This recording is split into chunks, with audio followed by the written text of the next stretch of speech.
Hello বন্ধুরা, বগলা কিচেনে তোমাদের স্বাগত।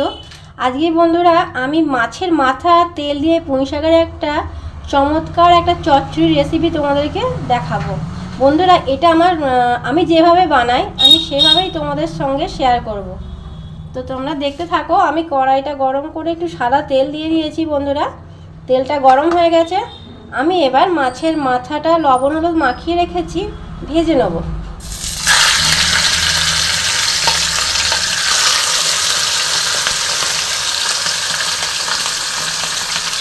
আমি খুব ভালো করে ভেজে নেবো, দিয়ে মাছের মাথাটা আমি ভেঙে নেবো।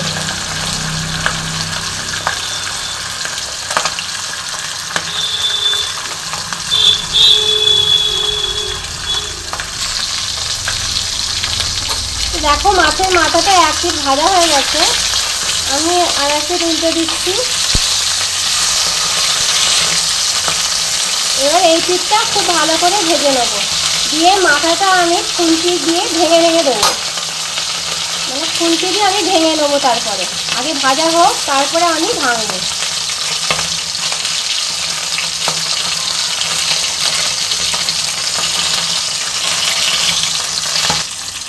বন্ধুরা আমি মাছের তেলটাও দিয়ে দিলাম, আমি এটাও এই মাথার সাথে ভেজে নেব।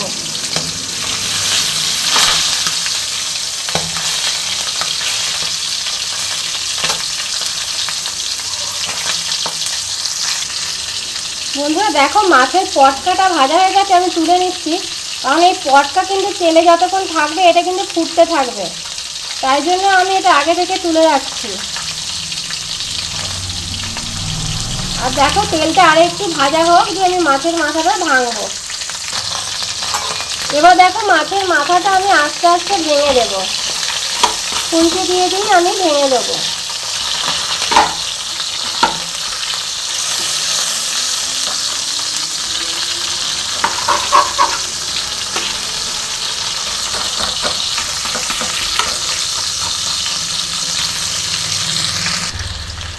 দেখো বন্ধুরা খুব সুন্দর ভাজা হয়ে গেছে, আমি মাছের মাথাটা ভেঙেও নিয়েছি, মাছের তেলটাও ভাজা ভাজা হয়ে গেছে। আমি এবার এগুলো তুলে নেব। এবার একটা পাত্রে আমি এটা তুলে নেব।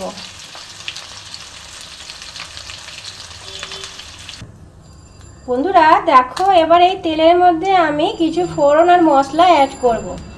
বন্ধুরা মাছটা ভীষণ তাজা ছিল, তাই মাথাটা ভাজার সময় খুব সুন্দর একটা গন্ধ বেরোচ্ছে। দেখো আমি এতে 5 ফোড়ন দেব, কিছুটা 5 ফোড়ন আমি এতে অ্যাড করলাম। আর সাথে দেব আমি থেঁতো করে রাখা কিছুটা রসুন। আমি কিন্তু বন্ধুরা সম্পূর্ণ আমার মতন করে এই মাছের মাথার তেল দিয়ে পুঁই শাকের চচ্চড়িটা বানাচ্ছি, আমি যেভাবে বানাই।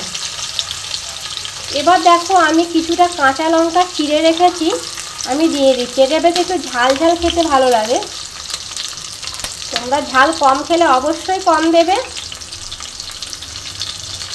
তো দেখো এবার এটা একটু ভাজা ভাজা হোক। বন্ধুরা এই তেলটা কিন্তু মাছের তেলও ছিল এই তেলের মধ্যে, আর মাথাটাও কিন্তু ভাজা হয়েছে, আমি এক্সট্রা কিন্তু তেল দিইনি।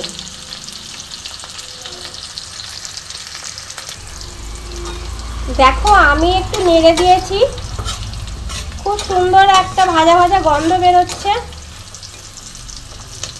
এবার আমি এর মধ্যে একটু পেঁয়াজ কুচানো অ্যাড করব। আমি হাতে করে একটু চটকে নিলাম, এতে পেঁয়াজটা খুব ভালো মতন ভাজা হবে। এবার পেঁয়াজটাও খানিকক্ষণ আমি ভেজে নেব।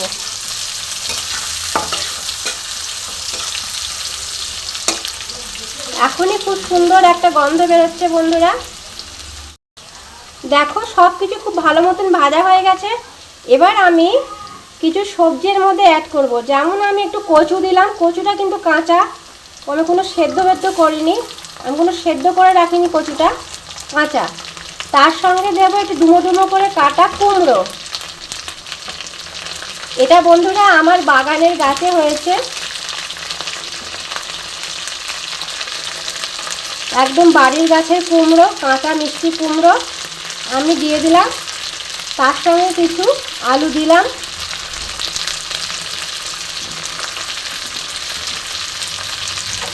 এবার আমি ভালো মতন এটাকে ভাজবো। কিছুক্ষণ আমি ভেজে নেব।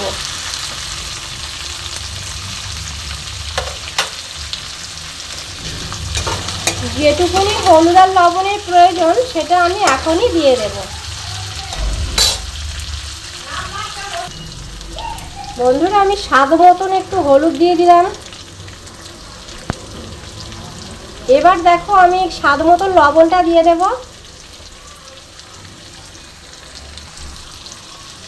একটু কাশ্মীরি লঙ্কার গুঁড়ো দিলাম সামান্য। এবার আমি একবার নাড়াচাড়া করে নেব।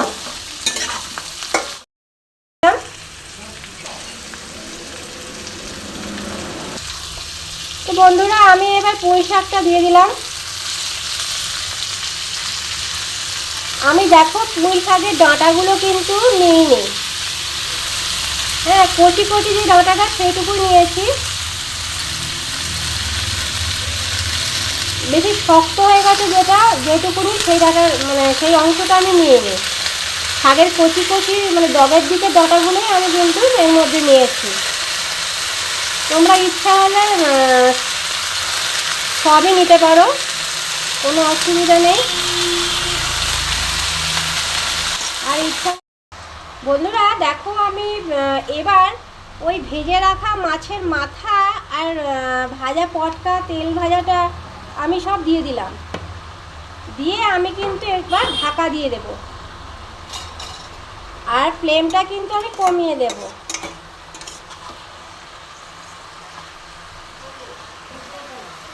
দেখো বন্ধুরা একটু নাড়াচাড়া করে আমি এটাকে চাপা দিয়ে দেবো। আর কিন্তু এতে আমি জল দেব না। সবথেকে বড় কথা বন্ধুরা, এতে কিন্তু কোনো জল পড়বে না। হ্যাঁ, জল না দিলে কিন্তু স্বাদটা দ্বিগুণ হবে। আর কুমড়োটা তোমরা একটু বেশি দেবে, তাহলে খেতে কিন্তু দুর্দান্ত লাগে। খেয়ে দিলেই মিলিয়ে যাবে, এত ভালো লাগে। তো এবার আমি একটু ঢেকে দেব।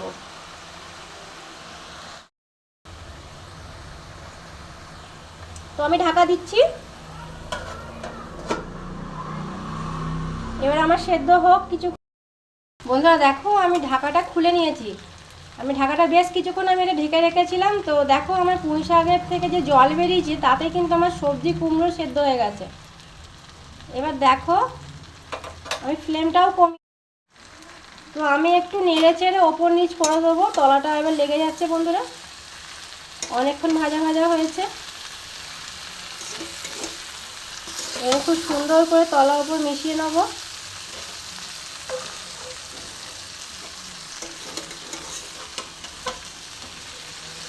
দেখেছো সাইড দিয়ে লেগে লেগে যাচ্ছে, পুড়ে যায়নি বন্ধুরা। এইরকমই বেশ একটু মাখো মাখো শুকনো শুকনো হবে, আর খেতে চমৎকার হবে। তো এবার আমি একটু চিনি দিয়ে দেবো, খুব বিশেষ দেবো না, সামান্যই দিলাম। এবার চিনিটা ভালো করে এর সঙ্গে মিশিয়ে নেব।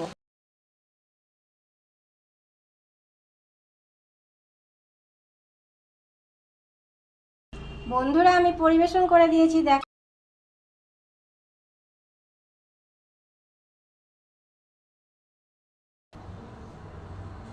তোমরা একটা লাইক আর সাবস্ক্রাইব করলে আমি নতুন নতুন রেসিপি বানাতে আরও আগ্রহী হব।